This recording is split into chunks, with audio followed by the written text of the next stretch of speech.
Vittorio Tossi, direttore sportivo della Nuorese, una grande vittoria, un 3-0 che mancava da tanto tempo e la vittoria più netta della squadra.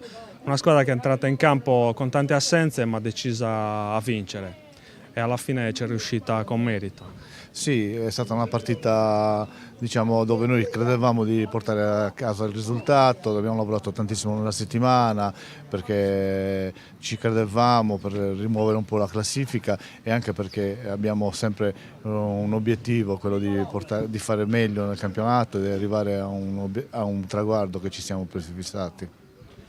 Tante assenze, però chi è entrato con lo spirito giusto. Questo vuol dire che la rosa di 22 giocatori alla fine va sfruttata tutta e sta dimostrando di poterci stare in questo campionato.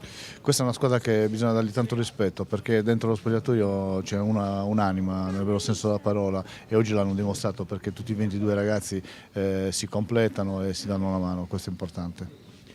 Si riparte dalla vittoria di oggi, il campionato della Nuorese inizia con questa vittoria. Mancano 15 partite, 45 punti in palio, qualsiasi traguardo è ancora alla portata della squadra.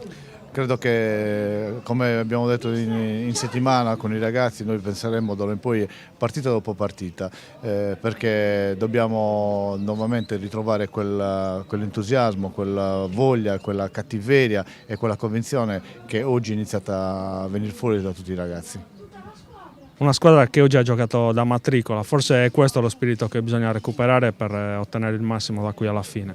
Sì, queste sono le parole giuste perché effettivamente tutti i ragazzi si sono messi, diciamo che è stata una squadra operaia e questa è una cosa bellissima. Prossima trasferta contro l'Astrea, una gara complicata come tutte in questo campionato. Sì, andiamo a affrontare anche una buona squadra, ha fatto un'ultima pressione qua, l'Astrea è da tanti anni nella categoria, però la rispettiamo ma non abbiamo paura di nessuno.